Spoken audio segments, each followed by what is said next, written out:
পিঠ থাবড়ে দিদিমণি নিশ্চয়ই বলেছেন নান্টু ওয়েল ডান। নান্টু তখন ওয়েল ডান করেছিল, এখন পাবলিক ওয়েল ডান করছে।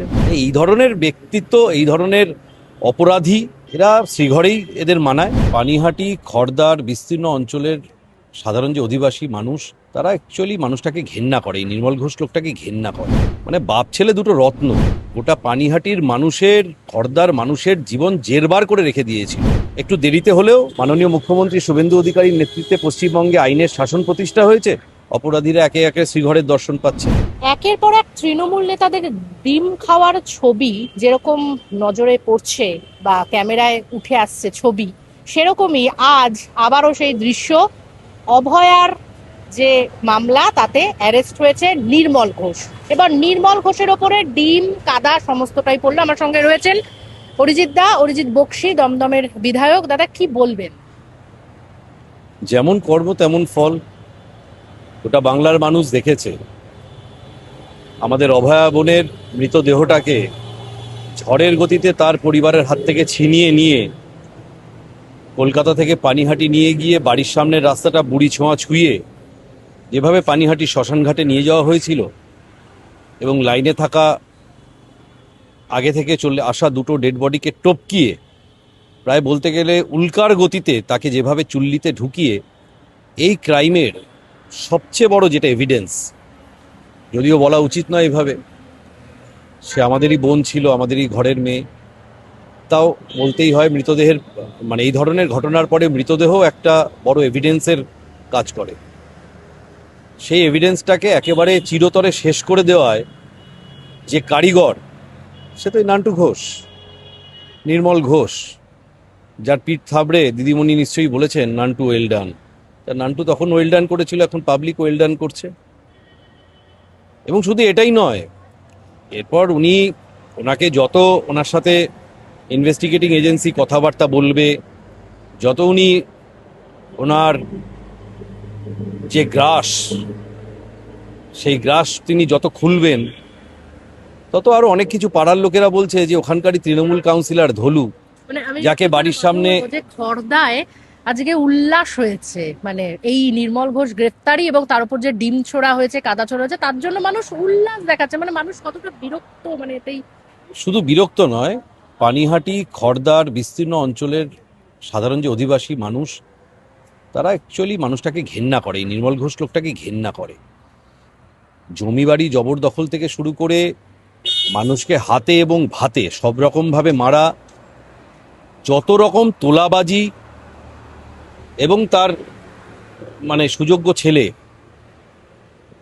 পুচাইত ডাকনাম তীর্থঙ্কর, মানে বাপ ছেলে দুটো রত্ন, গোটা পানিহাটির মানুষের, খড়দার মানুষের জীবন জেরবার করে রেখে দিয়েছিল। এবং ওখানকার সমস্ত প্রমোটার রাজ থেকে শুরু করে যত রকম রিয়েল এস্টেটের সাপ্লাই সিন্ডিকেট, পুরোটা কন্ট্রোল করত এই নির্মল ঘোষ এবং তার ছেলে তীর্থঙ্কর। এমনকি এরা নিজের দলের লোককেও, মানে পানিহাটির মানুষ বলে যে এরা নিজের দলের লোককেও তাদের বিরুদ্ধে কদর্য ব্যবস্থা নিতে ছাড়েনি।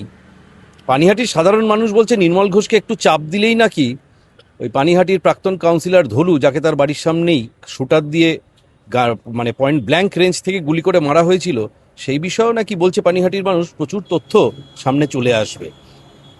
এই ধরনের ব্যক্তিত্ব, এই ধরনের অপরাধী, এরা শ্রীঘরেই এদের মানায়। একটু দেরিতে হলেও মাননীয় মুখ্যমন্ত্রী শুভেন্দু অধিকারীর নেতৃত্বে পশ্চিমবঙ্গে আইনের শাসন প্রতিষ্ঠা হয়েছে। অপরাধীরা একে একে শ্রীঘরের দর্শন পাচ্ছে।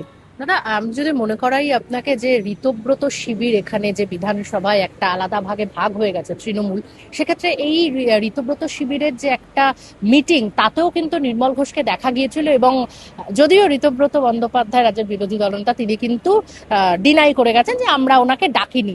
তো কোথাও গিয়ে কি মনে হয় যে সেখানে গিয়ে বাঁচার বা তড়ি খোঁজার চেষ্টা করছিলেন? তারপরে উনি কালীঘাট শিবিরে গেছেন না ক্যামাক স্ট্রিট শিবিরে গেছেন, কোথায় মাথা ঠেকা দিতে গেছেন সেটা উনি বলতে পারবেন, আর যাদের বাড়ির দরজায় গিয়ে, যাদের চৌকাঠে গিয়ে মাথা ছুঁয়েছিলেন তারা বলতে পারবে। এর উত্তর তো আমরা দিতে পারবো না। ঋতব্রত শিবিরে গেলে আর অ্যারেস্ট হতে হবে না, বা অনেকের সেই বলাটা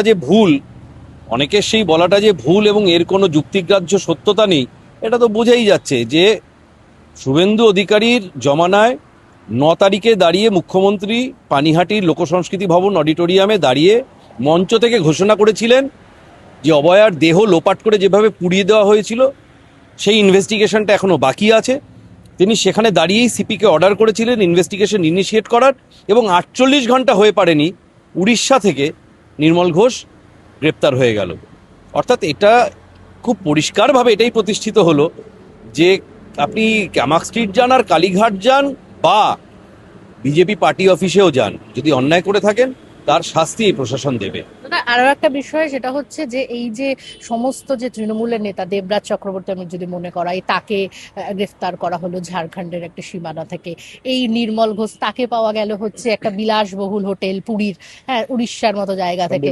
হ্যাঁ, তো সেক্ষেত্রে বলবো যে মানে তৃণমূল নেতারা কি এভাবে পালিয়ে, মানে ভিন রাজ্যে পালিয়ে বাঁচতে চাইছে? এখনো টুলু মণ্ডলকেও কিন্তু অধরা। না, পশ্চিমবঙ্গর মানে বিগত জমানায় পশ্চিমবঙ্গ পুলিশকে দেখা গেছে যে সাধারণ পাড়ার দু চারটে লোফার মস্তান এসে থানার সামনে হুজ্জুতি করলে ফাইল মাথায় দিয়ে টেবিলের তলায় ঢুকে যেত।